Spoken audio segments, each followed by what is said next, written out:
Keeping you moving and grooving on a Thursday morning. Glad you're with us. Golic and Wingo on ESPN Radio and ESPN News, presented by Progressive Insurance. All phone guests join us on the Shell Pennzoil Performance Line. Glad you're with us. Chris Canty in for Mike Golic, Trey Wingo here. We've got a lot to get to. We got Game 5 tonight in the Western Conference Finals. We've got the reaction to Game 4, Game 5, rather, the Eastern Conference Finals. We have our Stanley Cup Final. It's set. We've got a lot to get to in the NFL, and, of course, we just played Brettomology. You went through it for the first time. What was your experience like? Very cool segment with Brettomology. It's tough, man, to try to figure out which one is the actual origin of the phrase versus which one is the fake one that Brett comes up with, so he does a great job with that. But that was fun. Yeah, that's the beauty of Brett. He makes the fake segments so great that you're really trying to figure out, God, that was really, really easy, or really, that sounds like it might be the case. Brett, you got something for me? You said that's the beauty of Brett, but really the beauty of Brett is right here. It's look, see, see what you got a face for radio. For those that aren't watching on TV right now, Brett just went on camera and pointed to his face, saying that's the beauty of Brett. We have created a monster, and America, let me just say, I'm sorry.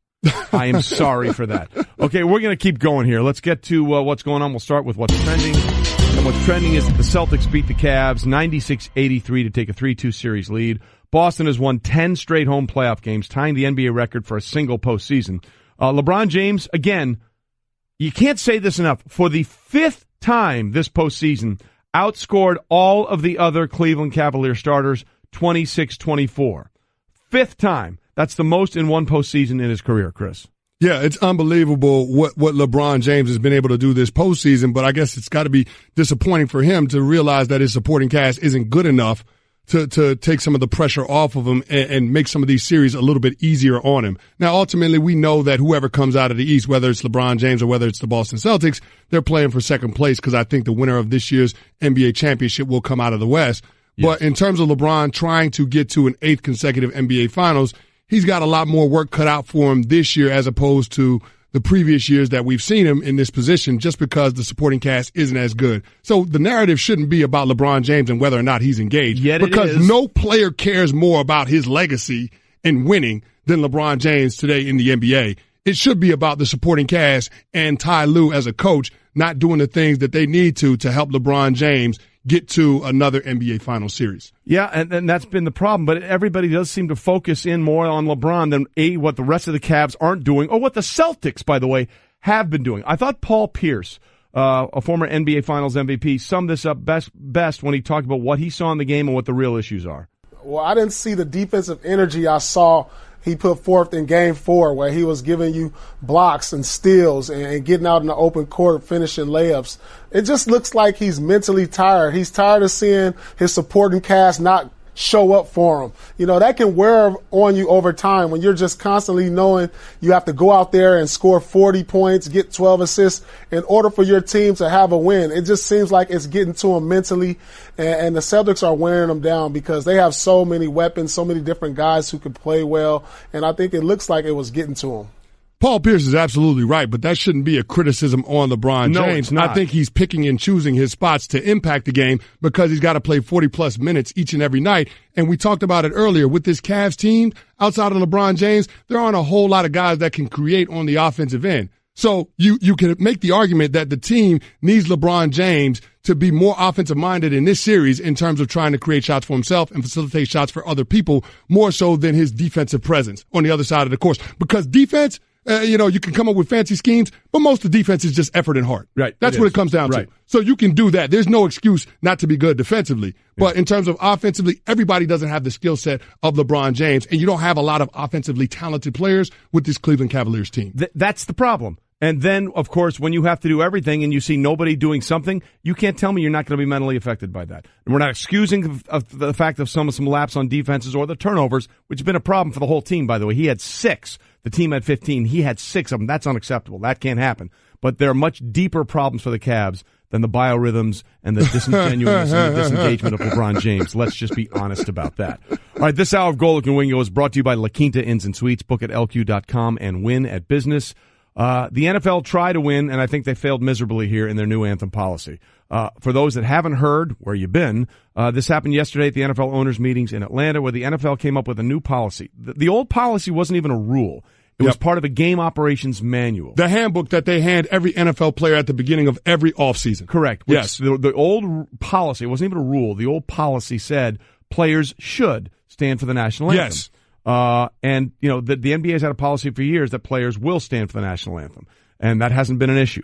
But obviously with the protests and some of the things that the president said last year, calling players that did that SOBs, there was a large reaction to that the next week. As you might expect, if anybody was challenged in that way, they would probably feel the same way about that. But then the NFL went and created this new policy, which is you don't have to be on the field.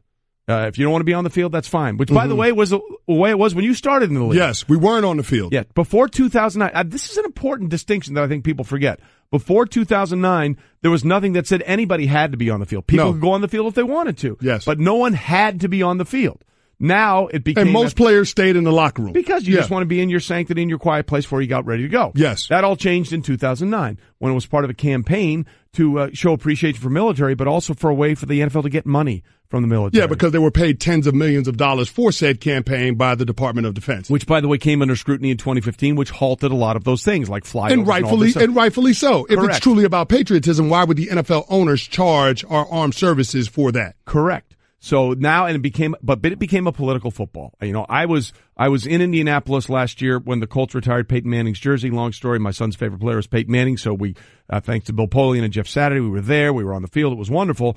And the vice president, Mike Pence, showed up at that game because of that. But let's remember when he did that, he also told his people that were driving there, hang on, I won't be here long. So he went into the suite. As soon as he saw players, leaving, he left. So he created a political stunt to make it to score political points. That's exactly what happened. If you can say whether you agree with it or not, that's fine, but that's what happened. That's what he planned it out. Exactly right. Exactly. He planned that to happen. So he used sports as a political forum. So now people are saying that the players can't do that. That doesn't make any sense to me. Well, whatsoever. the NFL owners used it to further their agenda, which happened to be the bottom line. Correct. So they used the national anthem to make money for their league, for their entertainment product. Yes. That's not right either. Yes. That's not patriotism. Yes, that is. That's capitalism. That's profit. Exactly. And that's fine. So I guess it's a business. I guess that's the frustrating part about me, though, because it becomes this double standard of sorts. What's good for the goose is not good for the gander, essentially, with the NFL owners, because now that the players are using the anthem as a vehicle to further their message about criminal justice reform, police brutality,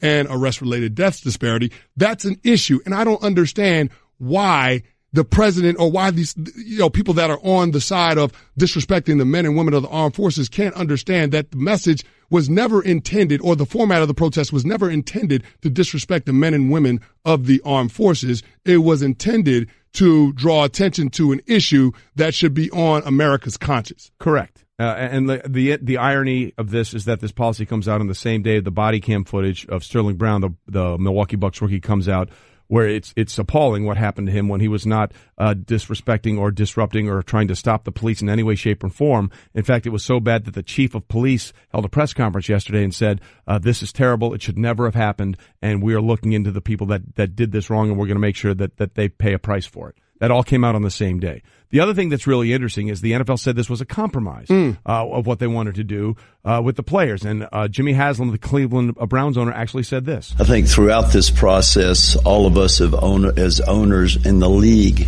Roger and the NFL, have grown much closer to our players as we work through this process. And I think the solution that we have come up with is a good one. I'm not disputing anything that he just said. I would have to talk to the Browns players and see if they think that they've come closer to Jimmy Haslam or Jimmy Haslam has come closer to them. But I do find it interesting that he says this and they call this a compromise when they didn't talk in any formal way with the people who were in charge of the players or any of the players, which would be the NFL Players Association. George Atala, the vice president of the NFLPA, put out a statement and said there was no consultation with us in any way, shape, and form. So my question then, when you're talking about this compromise, who exactly are you compromising with? You're compromising with yourself.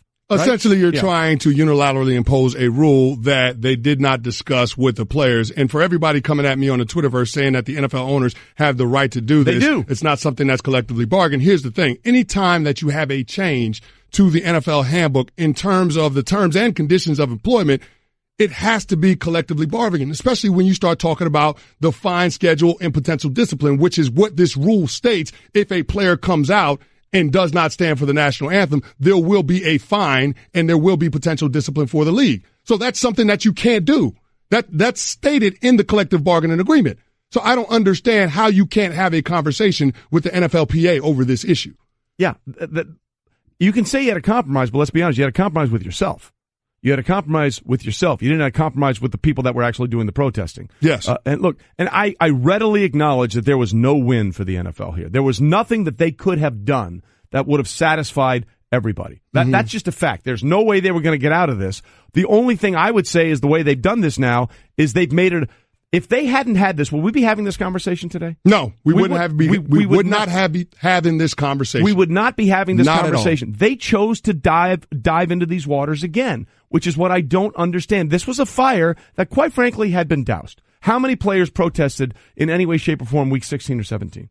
I think we talked about it before the show. It was around 20 or 30. Minimal. Yeah. Okay. So now what we've done is we've created a national talking point again, and we've created a situation where I've heard from certain players, hey, I was done with this, but now they're telling me that I have to do this or that. Well, I may reevaluate what I want to do because you didn't talk to me about the issues that mattered to me, and now you made this unilateral decision without discussing us. Once again, are we partners or are we just employees? Tell me what we are because I want to know, and that's the way I'll approach this relationship. It's insensitive and it's tone deaf by the owners because they clearly don't care or they don't have the urgency behind the message and the issues that the players are protesting during the national anthem for. Yeah. And that to me is an issue because the players are not only employees, but they're the product. Yes, exactly. And we'll find out what happens week 1 going forward when you know every player that doesn't stand or isn't on the field will be asked, why were you in the locker room? What was your purpose for doing it? Golic and Wingo here with you. Chris Canny in for Mike Golic. Look, we got a big thing coming up this weekend as well as the conference finals play out, but it's called the Great American Race.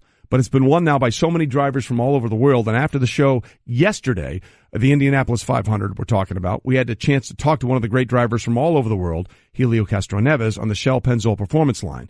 Get the feeling of being rewarded with gold status at Shell with the Fuel Rewards program. Download the Fuel Rewards app, join and start saving 5 cents a gallon today. Castroneves making his 9th attempt at winning his 4th Indy 500 this weekend, which would tie him with Rick Mears, Al Unser, and A.J. Foyt for the race record. And I started the interview by asking him what the record would mean to him to be tied with the most Indy 500 wins with some of the legends of the sport. I mean, you're talking about over 100 years of racing history here, and only 3 guys were able to make it. So how special that would be to be part of this elite group for sure would be an incredible dream for me. But I tell you what, a lot of the fans looks like they really, even if they're wearing different shirts, even if they're wearing supporting other drivers, I feel that they also want to see history to be making. So that's it would be a great deal for everyone. Now, Helio, you've been doing this for a while. You won it back, your first win in 2001, back-to-back, 2001, 2002, and then 2009. But from 2001, when you won it there, to preparing for this race now in 2018, what are some of the biggest differences for you as a driver and the equipment and all that goes along with it today? Yeah, I mean, the track changed a little bit. The resurfaced since then. Also, the tires, Firestone tires changing a little bit. And no question about the cars. The car is becoming more efficient, obviously, with the aerodynamic that we have. Plus, it changed it. I mean, it used to be you actually can take downforce and still stay in the lead. And now, because of the system and also the aerodynamics, the car, whoever's leading, it's always have a lot of drag. And basically he can lead for 1 or 2 laps and that's it. You can make a pass unless, the weather, our cars become more sensitive to the weather a lot, not like used to be in the past. So there is so many details that got different from 2001 that of course you gotta updating. You gotta keep, your driving skills, your, engineering area more broad, so there is a lot of more things that you have to think about it. Helio Castroneves joining us, 3-time Indy 500 winner, trying to get that record 4th win, which would tie him for the most all time. For those that aren't huge race enthusiasts, you go down and you see all these people that stay and camp in the infield of the Indy 500, and they sit there and watch this thing unfold. Can you explain what makes this such a great spectator sport? Well, you're talking to people here and generations of generations. I mean, you hear a lot of the fans mention about his grandfather used to take their father, and now their father taking themselves, and now they are the ones taking their kids. So it's really a unique place. People really waiting. It's just like football season that everybody's waiting for the end of the year to start. It's the same thing about month of May. Everybody's waiting for the month of May to start, and it is a definitely part of everybody's life here in the region. And no question, this is going to continue going forever, I think. So, Helio, take everybody down on the track where we will never be in your position. Right. And so during the race, is there a point in the race or how you're running where you're thinking to yourself, I got a good shot at this, or this is going to be a really tough one. I don't think I'm going to be able to win this year. How soon can you know that on the track? Well, right away. Sometimes, but remember, the track changes according to as the hours goes by. For example, the first stint sometimes are the most difficult because your car is really the track is really green. It is really hot. There is a lot of traffic. Maybe sometimes we didn't practice with it, or drivers that you didn't drove around, and all of a sudden, like, oh my God, this is going to be tough to hold on, and you start screaming to your team, I need more front wing, or I need less front wing, or something else. And then the second stop becoming a little bit better, and then spread out a little bit. Depends if it's yellow or not yellow. So it's constantly changing. It's not like I got this or I don't got this. So last year, for example, after I start making my first pass, I'm like, this could be a good year until I have to pass under a car. And I'm like, okay, this might be something very hard. So it constantly changes. You just keep focused in staying out of trouble. Make sure your car, what you need for your car for the next stop. And hopefully with that, you give an opportunity to put yourself in the front and fight for the win. It is certainly a survival test for the car and the driver, no question about it. So you're going for your fourth, which would tie the record all time. Sunday, Helio, is going to be Danica Patrick's last race, her first Indy 500 since 2011. Now that she's stepping away, what do you think years from now people look back and think about Danica's foray into this? Well, I tell you what, just to disqualifying and over here, she's driving. Last time she drove an Indy car was in, I think, 2011. She's talking to me, and it shows nobody give much of the respect that she deserves. At least some of the people trying to stab it, more than actually praise what she's done for the sport, especially for the female group. I mean, she opened the door for so many little girls today to have a dream, to be driving a race car, to compete against guys in the same level. Probably it's one of the sports that you compete in the same way as compared to like Olympics. It's very difficult for you to compete in the same level. So she definitely did a phenomenal job in her career. Very courageous to call it a day, done. I'm sure she loves racing like I do, and to make a decision like that, it's incredible. So good for her. Just saying that, I'm not take it easy on her. Obviously, she's a fearless competitor, and I'm sure she won't want that either. But I tell you what, I'm very honored to have her, and I respect her as a race car driver like any other good race car driver. Three-time Indy 500 winner Helio Castroneves joining us on the Shell Pennzoil Performance Line. Okay, the most important question, have to ask it. Here it goes. Your feeling crossing the finish line and winning the Indy 500, or your feeling in Season 5 of Dancing with the Stars holding up the mirror ball as the champion? Which was better? That's why Mike was over there. I was like, oh, boy, here we go. That's the question. I knew it. Well, no question. It's a mixed feelings. Let's put it this way, because you dance in front of millions of people.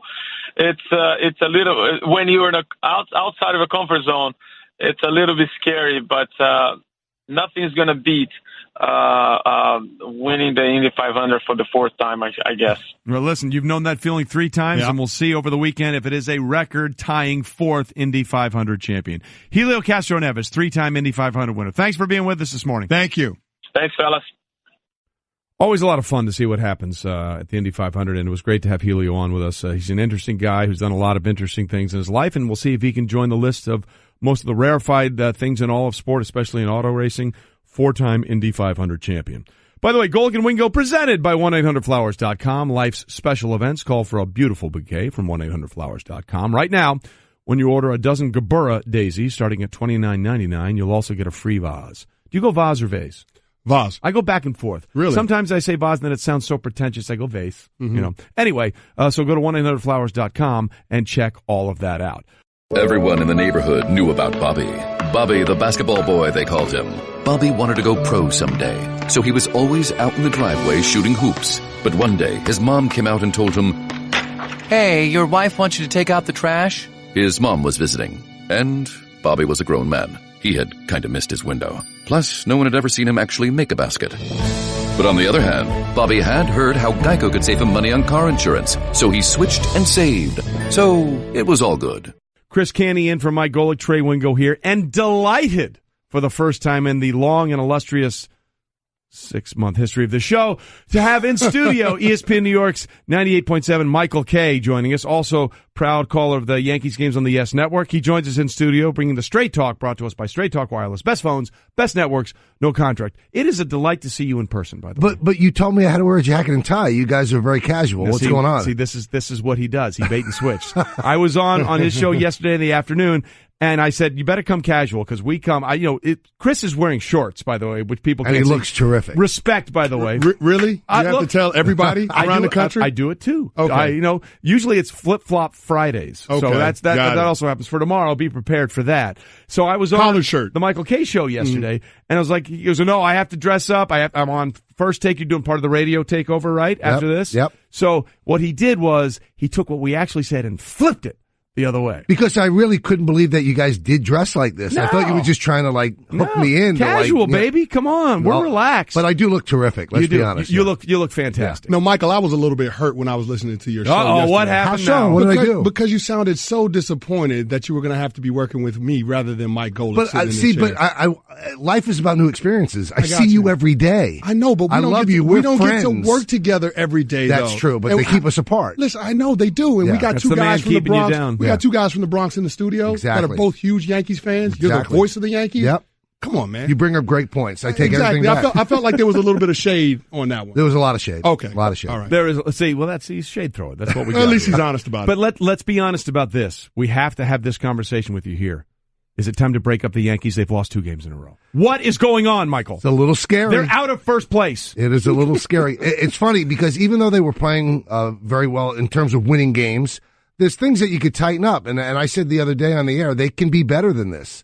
They can get Greg Bird back. They can play better defense. Their starting pitching could be better. Their hitting is so good that it serves as a real good deodorant for things that don't go well. Right. Now, there aren't a lot of things that don't go well. Correct. But they can out-homer you. Yesterday, they got outscored for one time, 12-10. But I think they're going to keep them together for a while, Trey. Yeah. And see, that's the one thing I do want to focus on is the starting pitching because that's what this series highlighted to me. It's the first series they've lost, by the way, since the series in Boston, April 10th through the 12th. So when looking at this team with the expectations, knowing that you're going to have to deal with the Red Sox and or the Astros in the postseason, what do you think about the Yankees and the need for them to address the starting pitching? Not soon, but eventually as it gets closer to the trade deadline. Their farm system is so deep. I mean, they've got guys down on the farm system that would be starting on most teams in baseball. Without question. Clint Frazier, Brandon Drury. They've got really good players down there.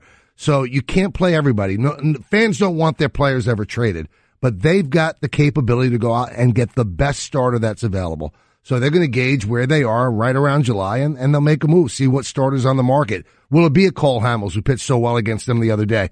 We'll see. Does he want to come to New York? I get a sense that he would.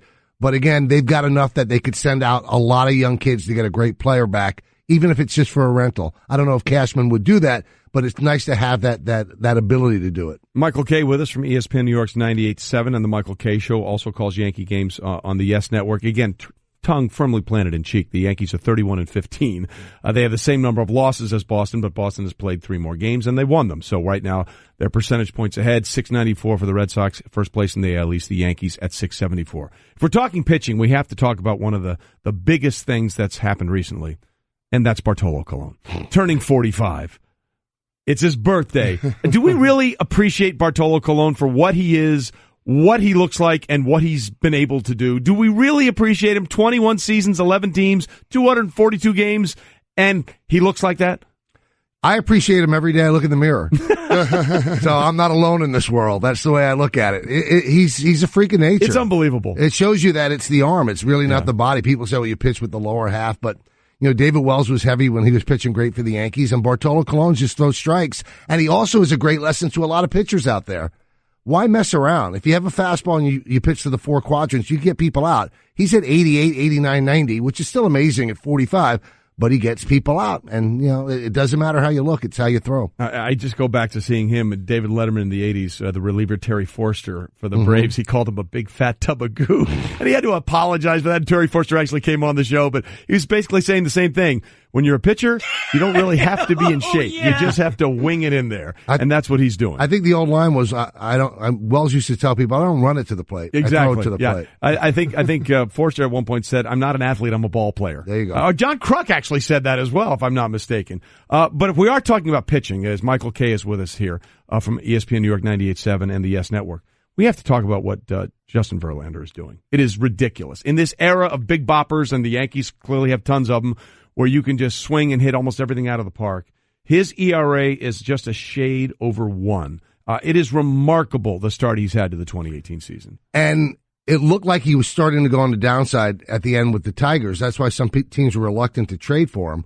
But I'll tell you what, Houston really knows what it's doing at the analytics. People laugh at that. They think it's all nerd stuff, but they pick up spin rate and things like that, how you can improve, how your pitches could move more, how you could pick up velocity.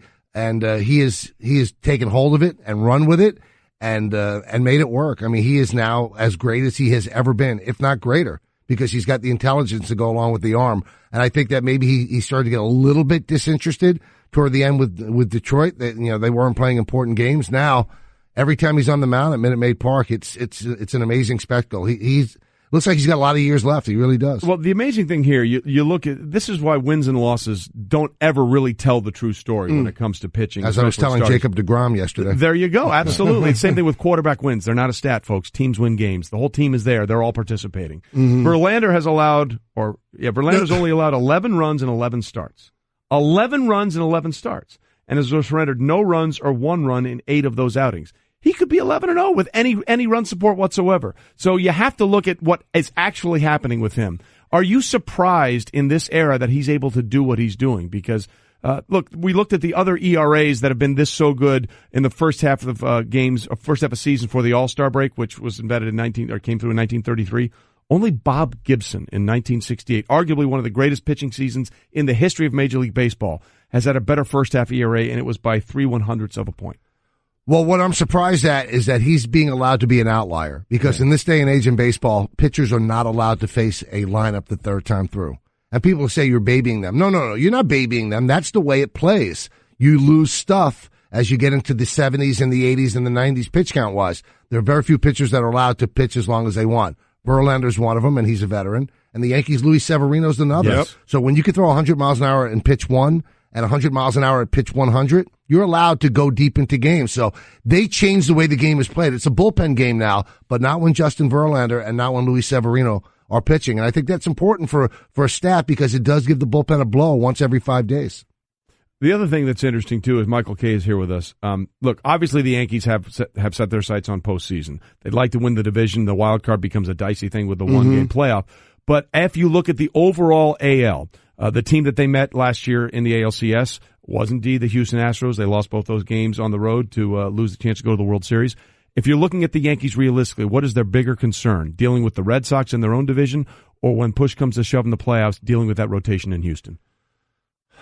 Well, I think that you've got to stay away from the one game. Right. You keep coming back to 1993. I think the Giants won 103 games and did make the playoffs. Correct. So you'll make the playoffs this time. But the Yankees could literally win 109, 110 games and be in a one-game situation where you could face the Angels and have Ohtani on the mound. Right. That's too scary. So I think their first thing is get past the Red Sox, get number 1 in the American League East so you could get into a longer series, and then you could deal with the Astros. Anything could happen at that point. And I think by that point, the Yankee starting rotation will be different. I really believe that. So I think the Red Sox right now, their big concern, because as great a run as the Yankees have been on, the Red Sox have matched them win for win. And as you said, by percentage points, they lead in the American League East. It would be really fascinating if they win all that games and then they're in a one-game playoff to survive, which is really, really the last thing any Yankee fan wants going forward. All right, as we said, Michael Kay is here with us from the Michael Kay Show on ESPN New York.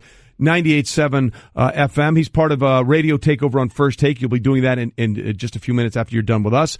But as I said, I always come on your show every Wednesday. We talk about a bunch of different things, and the thing that we talked about forever yesterday is what happened in Atlanta with the NFL owners' meetings, and we'll deal with that when we come back. Golic and Wingo with you on ESPN Radio and ESPN News. Chris Canny in for Mike Golic. Trey Wingo here. Delighted to have Michael Kay from ESPN New York 98.7 FM, and also proud member of the Yes Network calling Yankee baseball games. Michael is here because of the Radio Takeover on First Take. He'll be on First Take at 11:30 this morning. Reminding you, though, that 30 for 30 podcasts have returned. Subscribe to 30 for 30 podcasts right now in the Listen tab of the ESPN app or on Apple Podcasts. They are brought to you by Delta, where it's our goal to connect your life in the air to your life on the ground. And Michael, our life on the ground has been dominated really over the last 20-plus hours or so by the news that came out of the NFL owners' meetings in Atlanta about the new anthem policy. We actually talked about this a lot on your show yesterday when I came on in the afternoon on ESPN New York 98.7. And what was the general consensus that you guys took away from what the NFL tried to do as opposed to what they did? Well, I think they're half pregnant, to use a phrase. What did they do, really? Because what you've created is another situation where, okay, if you don't want to stand for the anthem, then you stand in the locker room during the anthem. Everybody that stands in the locker room now is going to have a scarlet letter. People are going to keep score, and those people are going to be the new quote-unquote SOBs. So it doesn't help anything. And the fact that they came up with this, the total lack of respect that they showed to the NFLPA, not having them at the table. And you could say, well, we talked to 100 of them. No, you have the representatives there, and you come up with what works for everybody. It's just terrible what they did because they didn't do anything. And I'm a firm believer. It's a private business. Yes. If they came down yesterday and said, listen, you stand for the anthem or you don't play in the NFL, that's better than what they did. I would agree with you. That at least then there's a solid situation about what is and isn't expected. But really, in an attempt, Chris, as we talked about this, to try and compromise with the people they didn't talk about compromise with, they've really put the players in a very difficult spot because now, as Michael Kay alluded to, and we've talked about it, week one of the NFL season, every beat reporter for every team is going to go down a list. Who's on the sidelines, who isn't on the sidelines. Guess what they're going to talk about instead of the result of that game? Tell me why you weren't on the sidelines and what was your reason for it and what was your rationale, thus perpetuating the story that had quite frankly been over. Very few people were protesting the last few weeks of the season.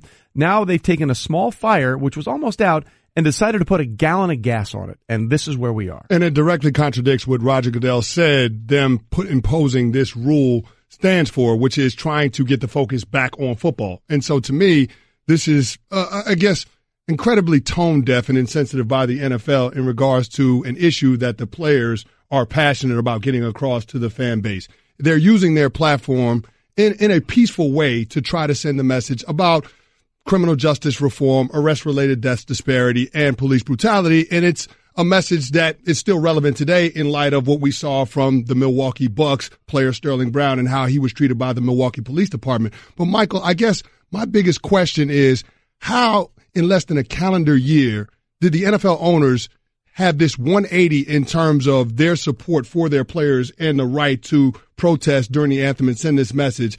After what happened in Alabama with President Trump in September, they all came down out of the boxes and locked arms with the players in a show of solidarity. And now, without even consulting the players, tried to enact this rule. To me, that seems incredibly hypocritical. Well, I think that what has happened is it was starting to go away. And then the president of our country decided to co-opt this for himself for whatever reason. Political reason. And it was for a political reason. I know people are going to say, listen, I tune into this show. I don't want to hear politics. But I'm sorry, politics and sports intersect right now. It's impossible to ignore one side. So the bottom line is this. The NFL owners are running scared about alienating a base.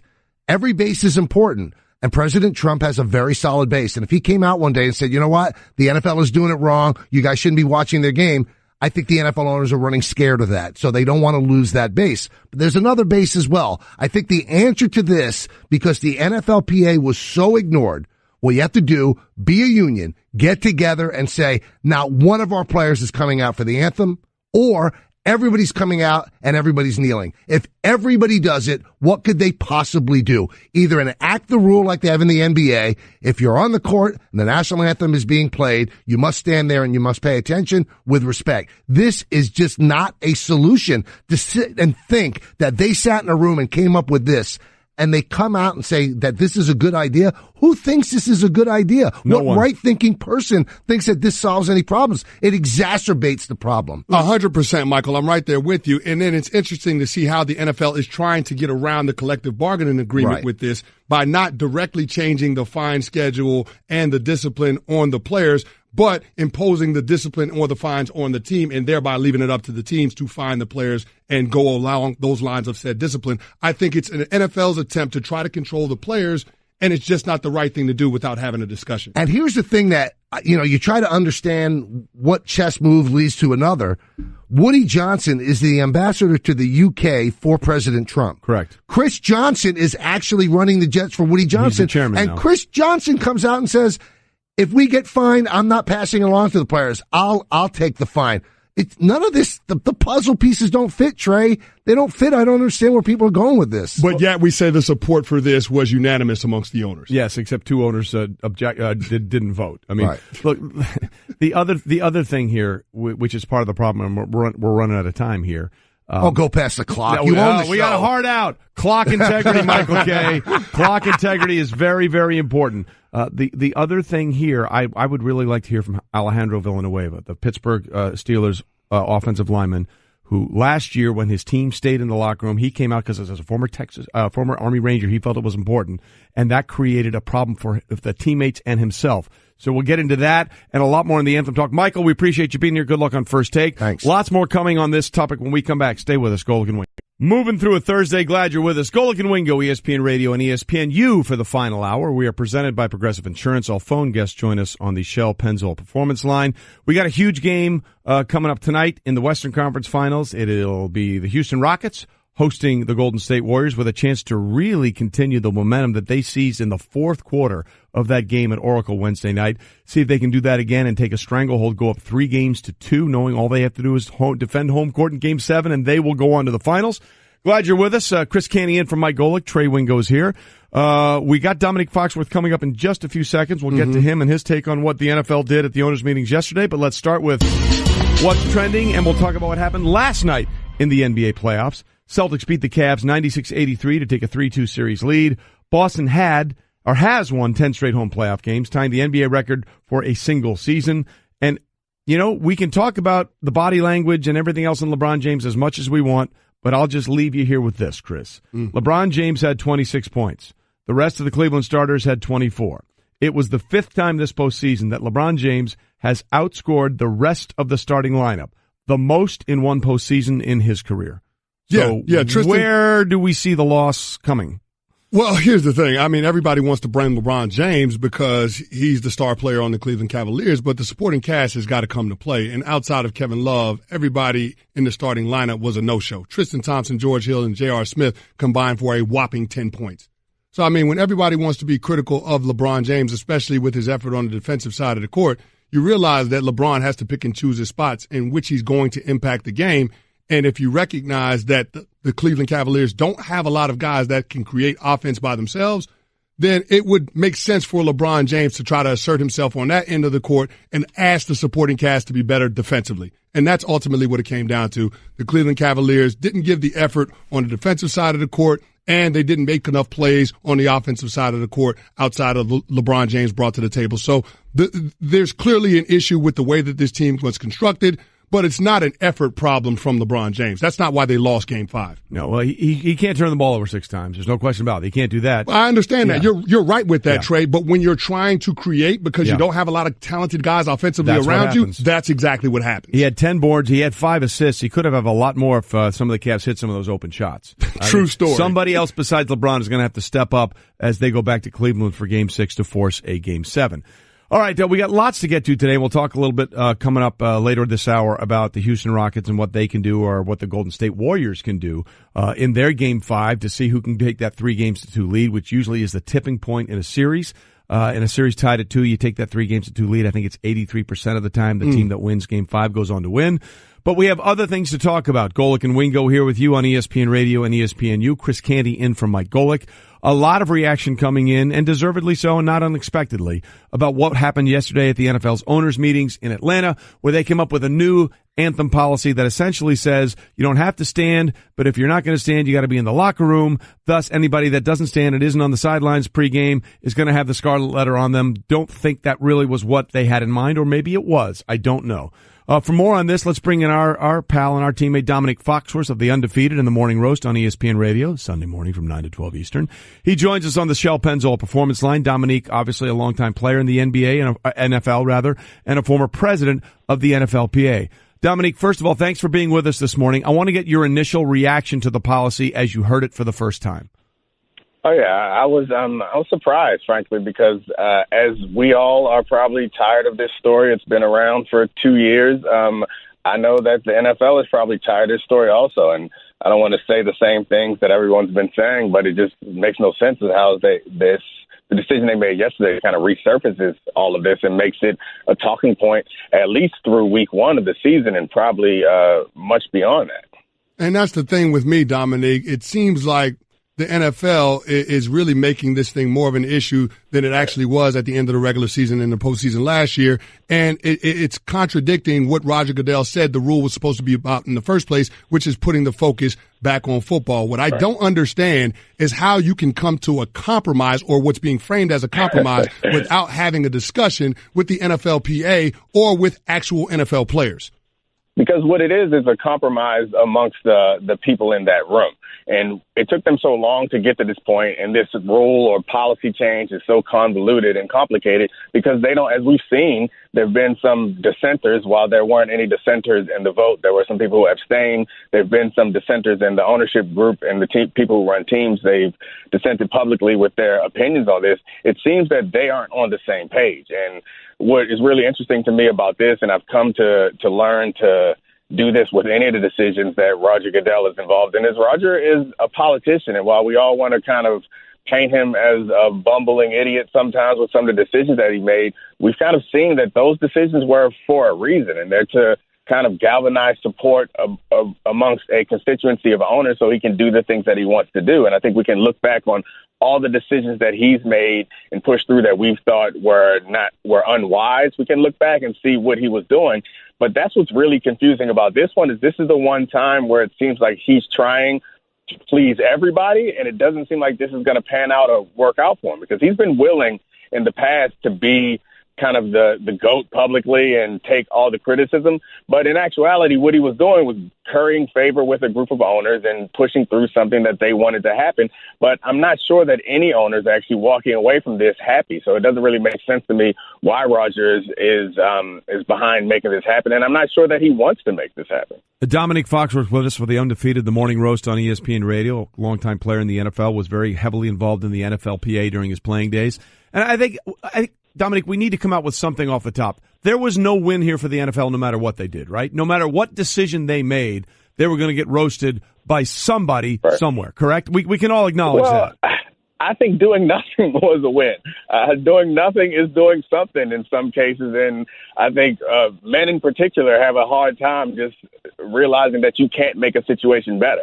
And I think that men in leadership roles in this case, they looked at this and they thought, well, we can make this better, when obviously you can't. I think at this point, the best thing they could have done was just to because the players had like a dignified way to walk away. We all looked, or most of us looked at the players as noble actors who did the right thing and pushed this ball as far as they could. And now they were starting to retrain their focus 100% on football.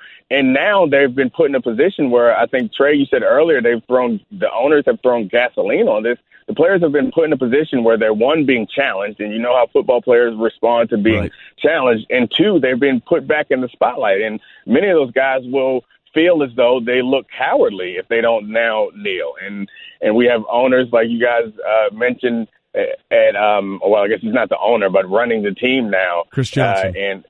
Chris Johnson. Sorry, I couldn't pull that name out. Nice job. Yeah, so he's coming out and supporting those guys, and I think that it's created a situation where the league has taken sides, and they forced each of the teams to take sides when the NFL has kind of stood by in the past wanting to be kind of impartial. But now they seem to have taken a side, and it's not the side that that I would have pushed them towards. But if you're going to pick a side, I guess that's the side that they think where the money is, and I'm not sure that that's true.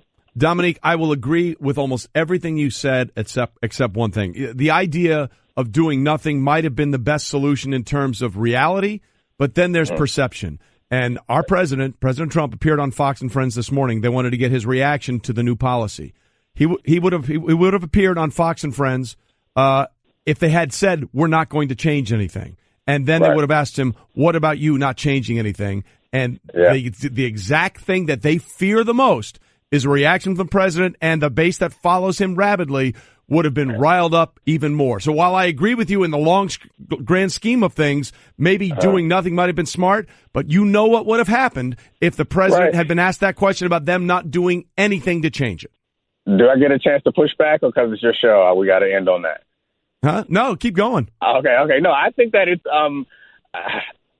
I think that it's become a story because of that. I mean, there are plenty of things that our president has to worry about and focus on. If he said just one throwaway thing that the NFL hasn't done anything, my guess is that we would have moved on.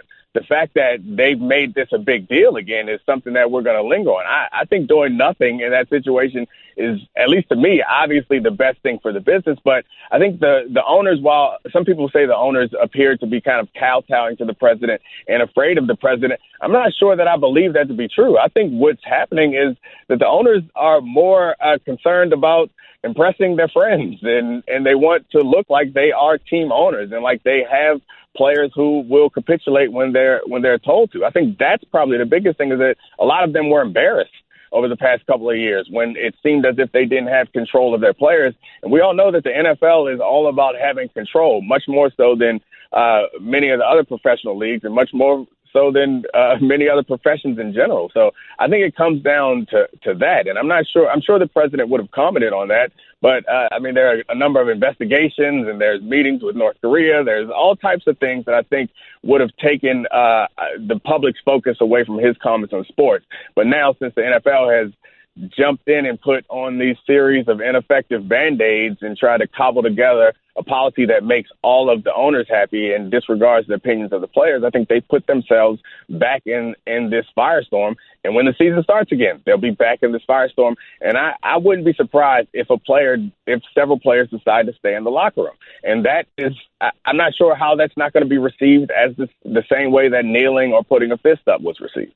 Domonique, I 100% agree with you in the fact that I believe that the win for the NFL would have been to do nothing rather than to go down this route and try to unilaterally impose this rule without having a discussion with the NFLPA. And as far as our president is concerned, whether the NFL imposed this rule or not, there was no way to keep our president from chiming in on this issue moving forward. There was no way to keep him out of it. I guess my disappointment and frustration with the NFL owners comes when you heard the commentary from the president in September of last year. The NFL owners were in support of the players in their right to protest during the national anthem and send across their message. And Trump was clear about his position in wanting the NFL to impose a rule to force those SOBs to stand. So how in less than a calendar year do the owners move from supporting the players in their right to send this message to actually doing what Donald Trump wanted them to do, which is force the players to stand? Well, the players aren't a monolith, and the owners are not a monolith either. So I think that while many of the owners probably did support the players, I think there were a number of owners who, like I said earlier, did not support them and were embarrassed by it and wanted to address this. And Domonique, that may well be true, but a lot of the owners in the NFL did come out of the box and lock arms with the players on the sidelines after the commentary from President Trump. So they wanted the perception to be that the owners were in support of the players' right to send that message. I think that the way that and this is funny because a lot of this is about framing. Because they've tried to frame the demonstrations as disrespect for the flag when the players never said that it was meant as a disrespect to the flag. But I think that the way that you're framing them coming down and standing with the players, I don't think is necessarily the message that they were trying to send. I think they were sending a message that our players aren't SOBs and we don't appreciate the president attacking us in our league that way.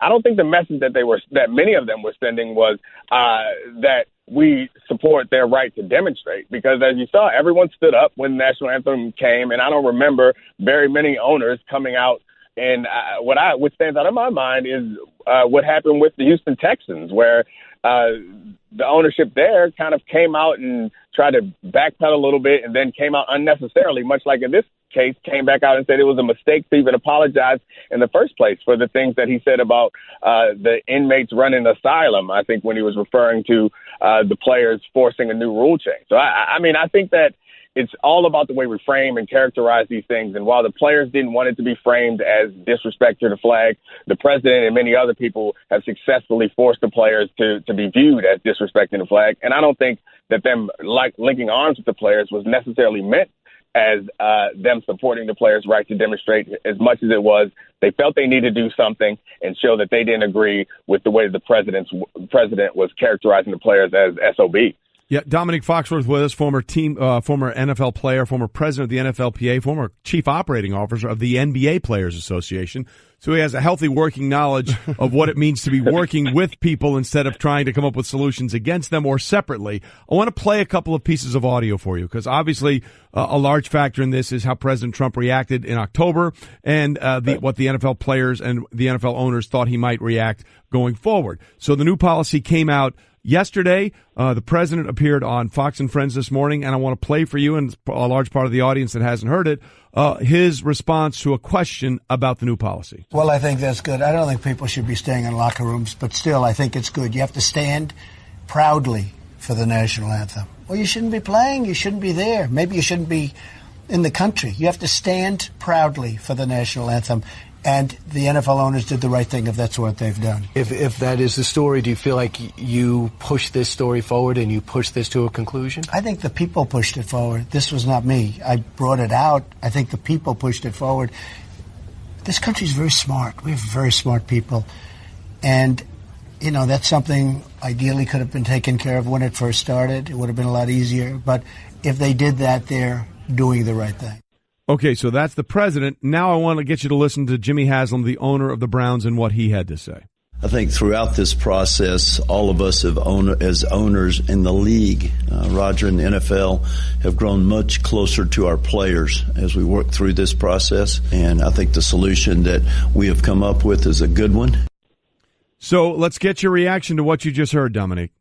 Yeah, I mean, I can't speak to how close their relationships are with the players, but I think Chris hit it earlier. The players weren't in the room, so it's hard for them to try to group the players in this conversation. And I think the president pointed out there that guys shouldn't stay in the locker room. So this is to the point that you guys have been making all morning. They didn't solve anything. The NFL didn't solve anything because the president will still, at some point, either him or someone else who probably is partial to him, when the season starts, if players stay in the locker room, then that will become the new thing, is that staying in the locker room is now disrespect to the flag, when none of this was ever meant to be disrespect to the flag, only to bring attention to issues of that facing black men in the country. So I think it's important that we remind everyone that is how the players characterize their demonstrations, and for whatever players stay in the locker room, they have the right to characterize their choice in that way, and we shouldn't allow people to tell us what it does and doesn't mean unless they are the people.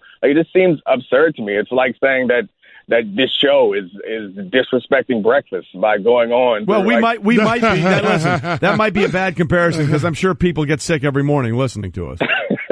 Yeah, but I mean, just because your show is on during breakfast does not mean that you hate breakfast. Like, it just feels like a nonsense way to take down players. And I think we can't go without taking into account that, I mean, the NFL is largely black players who get paid millions of dollars to play a game. And I think while that game is hard and brutal, a lot of people are jealous and a lot of Americans are bothered by that. And they're easy target, particularly when elections roll around. It's easy to point at these kind of entitled young black jerks, and it galvanizes a particular base that I think coincides well with what Trump wants to do.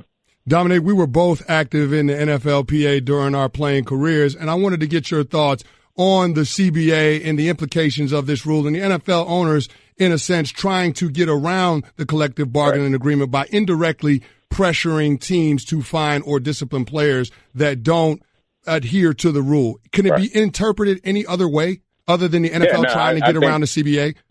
Yeah, I've been listening to you guys all morning, and I think you nailed it earlier where what they're trying to do is impose, which they can do, is impose fines on the teams and then allow the teams to penalize the players in any way. I think that is a direct way, or it is an indirect way to impose penalties on the players. But I do agree. I do believe that, again, this points out or illuminates another one of the mistakes in this situation is that they're going to put themselves in a situation where the player is going to make a decision to stand or kneel or put a fist up or whatever demonstration they decide if that happens. And then the team is going to have to make another decision to either support or not that player's decision to do that. And then it makes the team and it makes the league take a side of the issue. And the NFL has made so much money over the years because they've been this kind of tabula rasa, blank slate that any type of organization would want to be affiliated with, where it's not particularly conservative. There's nothing about the NFL that seems offensive, and lots of big brands want to be associated with the NFL or with its individual teams. When you get in a situation where it appears that you're taking sides, I think that does limit the amount of people or amount of companies who want to affiliate themselves with you. So I think it's a bad decision because I think it's a poor decision as far as the rights of Americans and employees, and I think it's a bad decision because it's not even prudent professionally. But like I mentioned at the top, I think Roger Goodell and the league is always looking to appease a group of owners so that when they need to make their decisions, they can push through the things that they think are important. So that's what this seems like. It seems like they're trying to appease all of the owners. And we all know what happens when you try to make everyone happy is you end up not making anyone happy. And that certainly seems like that's the case from the reaction coming in from both sides of the spectrum. And we should point out, Domonique, because we really appreciate your thoughts and insights on this, that, look, this is a private business. They can choose to make the rules any way they want to, as long as they are constitutional and they're not infringing on somebody illegally. So that they have the right to do this. We're just trying to figure out, was this a win for them or not? We're running out of time, Domonique. We do have to go, but I appreciate you being here. But I want to leave you with this. If it is about, is what they say, respecting the anthem and respecting the flag, then the NFL has some issues they've got to deal with. U.S. flag code, U.S. code 36176. The flag should never be used as wearing apparel. And we see that all the time in a lot of ways. You can go on the NFL.com website and buy certain uniforms that have parts of the Stars and Stripes as part of the uniform. Domonique, we appreciate your thoughts this morning. Thanks very much. Thank you, guys. Washing my nose, oh yeah. I'm a shower curtain, and I do one thing. Keep water from leaking everywhere. So you see why I feel useless compared to Geico, who does so much more. Like, not only could Geico save you money, but they've been around for over 75 years. And they give you 24/7 access online, over the phone, or on the Geico app. And they've got a 97% customer satisfaction rating. They do all this while I have to listen to this chucklehead. Oh, good, he stopped. Washing my toes! Oh, great, an encore. Geico. Expect great savings and a whole lot more. Golic and Wingo on ESPN Radio, ESPNU for this first hour, or this last hour of the show on television side. We are presented by Progressive Insurance. Chris Canny in for Mike Golic. And again, with the Western Conference Finals tied at 2, the Warriors face the Rockets in Houston at 8 on ESPN Radio. Golden State's looking to avoid back-to-back postseason losses for the first time since they lost 3 in a row to lose the 2016 NBA Finals to the Cavs and LeBron and Kyrie. Now, the Game 5 winner of a best-of-7 tied at 2 has gone on to win the series 83% of the time. The home team has won 76% of Game 5s when a best-of-7 series is tied at 2. All right, so we got the game tonight. We saw what happened last night. Boston won at home to go up 3-2 against the Cavs in the Eastern Conference Finals. Houston would love to go up 3-2 against the Golden State Warriors as they are in Houston tonight. Now, Steve Kerr on the off day was talking about his team and how they only scored 12 points in the fourth quarter. Yes. And this was his response to about what happened to his team in the fourth quarter. I felt like in the fourth quarter, we just ran out of gas. We scored 12 points. Tried to buy a little bit of rest for our guys, but they just outplayed us in the fourth, and they earned it. So we played that earlier, and my co-host Chris Candy, you had an issue with that. Yeah, I'm not buying it, and that's an easy path to go down for Steve Kerr because you didn't have Andre Iguodala in that game, and Klay Thompson was a little bit banged up. Now, did you have to extend Draymond Green's minutes a little more than you want to?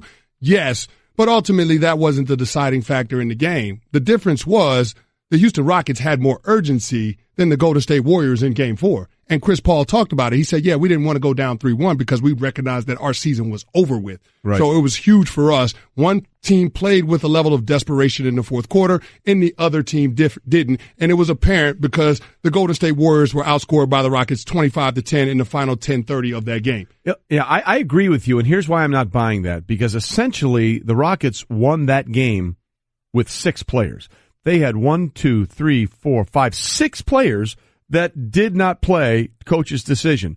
And they played 7, right? Yep. But the 6th player, Green, played all of 12 minutes. Yeah. So you had 6 players. points. Exactly. You had 6 players in Ariza, Tucker, Capella, Paul, Harden, and Gordon that played 41, 44, 24, 42, 43, and 35 minutes. So I don't want to hear about the Golden State Warriors being tired when they didn't have Andre Iguodala there and it messed up their rotation and their players coming off the bench, where you were beat with a team that only played 6 guys on your home floor, where you had won, wait for it, 16 straight home playoff games, the longest such streak in NBA playoff history, and you had just come off a third quarter where you had done what you have done all the time, which is bury people. They were down at the half. They had the best plus point ratio in the regular season in the third quarter, plus 372.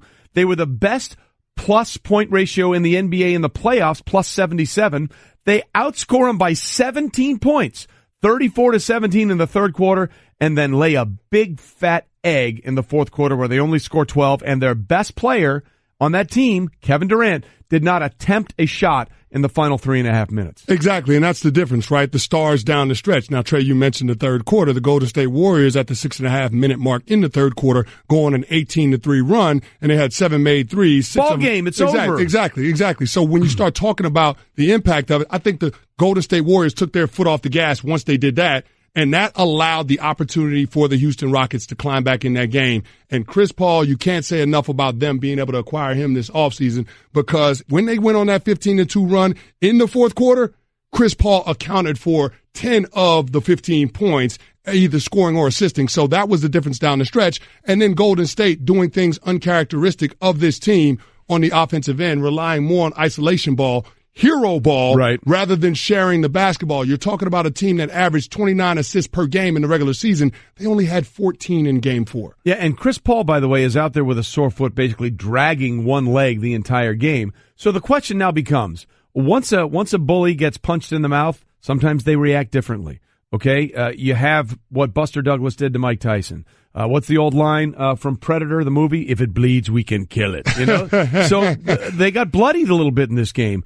What do you think happens going into Game 5? That sounds good, and I understand why the Houston Rockets want to believe that they can win this series, but ultimately I think that talent will win out, and the Golden State Warriors are a historically great team in terms of talent. They're doing things that we haven't seen people be able to do in the history of the NBA. In terms of being able to shoot the basketball, you arguably have the best shooter in the game's history in Steph Curry. Yep. So, I mean, when you have that and the second best player in the world in Kevin Durant, I'm going to always side with that team. And so the Golden State Warriors have already proven that they can win in Houston. You saw that in Game 1. And now that I think they've been pressed a little bit by this team, we'll see the best of what Golden State has to offer. I think they'll be locked in. They'll be engaged in Game 5, and that will ultimately be the deciding factor. Look, I'm not sure I disagree with you at all, but I'll just say this. Belief can be a powerful thing. All right, the Rockets took 2 out of 3 from Golden State in the regular season. Now, it's the regular season. It'll be a different deal. Golden State will flip the switch. Well, they're 2-2 in this playoff series against Golden State, or the Rockets are. They've won 2, they've lost 2. Kevin Durant and Steph Curry, that machination of that lineup combined against every other team in the playoffs is 17-2. They're 17-2.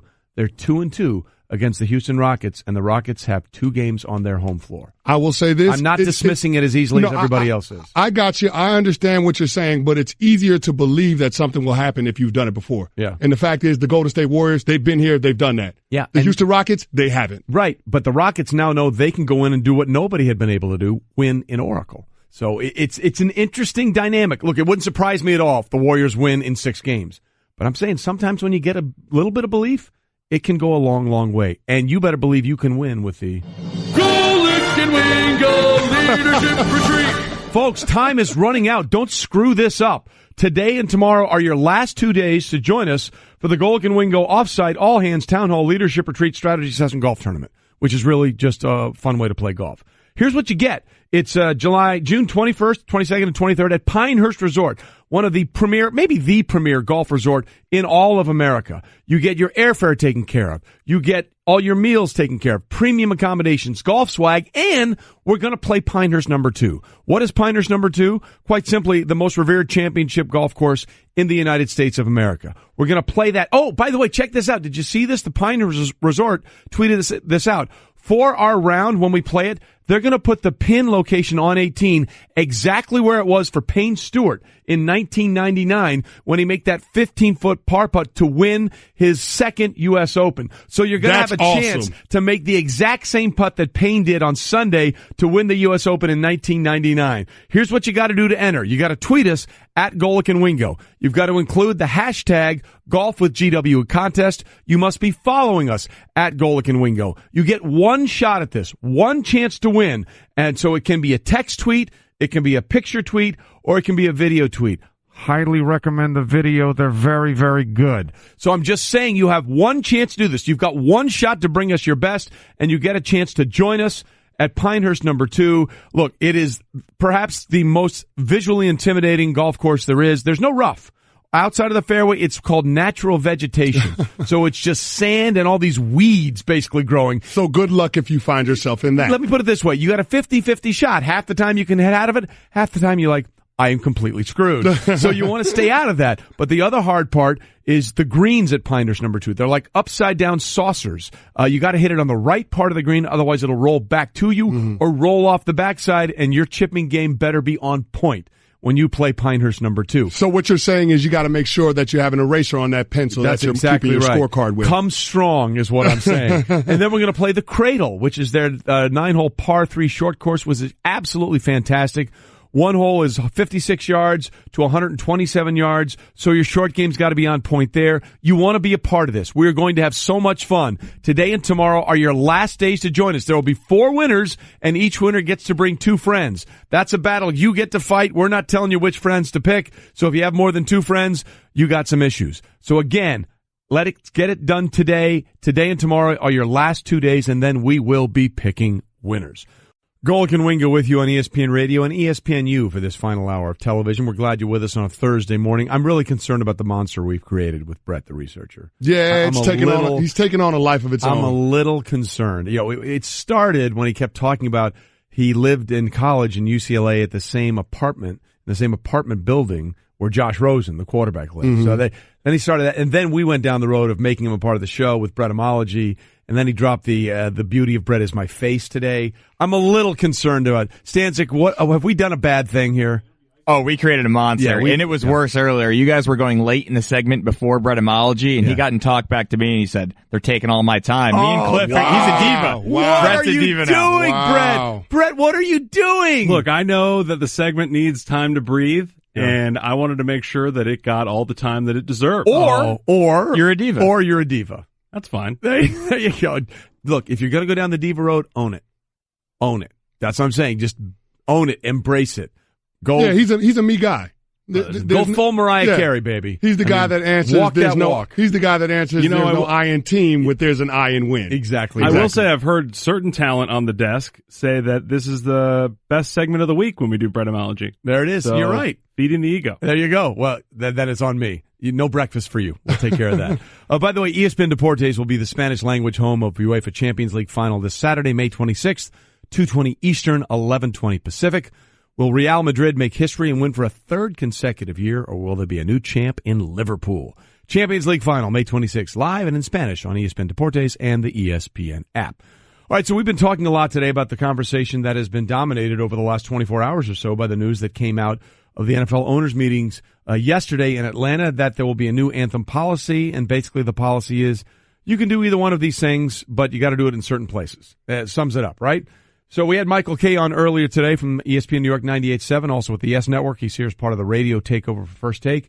And Michael Kay had this to say about his reaction to the new policy. It doesn't help anything. And the fact that they came up with this, the total lack of respect that they showed to the NFLPA, not having them at the table. And you could say, well, we talked to 100 of them. No, you have the representatives there and you come up with what works for everybody. It's just terrible what they did because they didn't do anything. And I'm a firm believer. It's a private business. Yes. If they came down yesterday and said, listen, you stand for the anthem or you don't play in the NFL, that's better than what they did. And you know, I can't say I disagree with him. We had Domonique Foxworth on earlier, who was a former president of the NFLPA, and you know he said the idea of doing nothing would have probably been the best way. And which I agree with. I agree with that. But even this is why there was no way for the NFL to win in the short term. Even if they had said we're not going to do anything, President Trump, who weighed in today on Fox and Friends, saying he liked it, although no one should be in the locker room, and if you don't stand, you should leave the country. That's probably not accurate. But then that if they had said nothing, they would have asked him about the NFL doing nothing, and he would have railed on him either way. So there was really no way for the NFL to win. I will say, sticking with the policy might not have had the long-term effect as of what changing the policy does. Because now, we talked about it. You know what's going to happen week 1. Every single player that stays in that locker room there's going to be a list. These guys were on the field. These guys were not on the field. Why were you on the field? What did you think about your teammates not being on the field? You stayed in the locker room. What did you think about your teammates being on the field? Remember the big hullabaloo when Alejandro Villanueva, the Steelers' left tackle, was a former Army Ranger. They all agreed they were going to do something in unison, and he went out because it's what he does, and then he felt badly about it, and he shouldn't feel badly about doing what he feels is right. Let's be clear about that, but it created a problem, and we're going to create that same problem now across every team by those who do and those who don't. The thing that bothers me about this is that the NFL owners changed their stance in less than a year, because when President Trump said what he had to say leading up to week 3 in terms of what the NFL should do to address the issue, the owners seemingly came out in support of the players. Now, was it support of the players not being called SOBs or support of the players trying to get their message across? That's debatable. The only reason I looked at it a certain way in terms of supporting the players' right to get the message across is because the NFL confirmed that the players do have the right under the current NFL handbook. Now, they've gone ahead and they've changed this rule without consulting the players, and I think that's the wrong way to go about it. Ultimately, when you start talking about coming to a compromise, you have to have the primary parties at the table, and the fact that they didn't do that just tells you how they view the players. It's not a true partnership. It's the NFL owners dictating to the players, because ultimately it's really about their bottom line. Yes, and again, they talked about this being a compromise. It was a compromise among owners. It had nothing to do with the players, who were the original people that were doing all of this. So it was a compromise among yourselves. It wasn't a compromise with your so-called partners from the NFLPA. All right, here's what's coming up tomorrow. We've got Byron Scott, former NFL great Eddie George, who's doing an outstanding work in his second career post playing days, plus Jeff Darlington, hashtag Florida man. Also, our NFL insider and NFL reporter, he'll be here. And it's your last day to apply for a spot in our first ever leadership retreat, which, as we all know, is really a scam to play golf. As our old friend Andrew Brandt says on Twitter all the time, deadline spur actions. Get your entry in. Chris, I'll see you tomorrow. We'll be talking about what happened in Game 5 plus all the other stuff. And, of course, as always, Cliff, for crying out loud!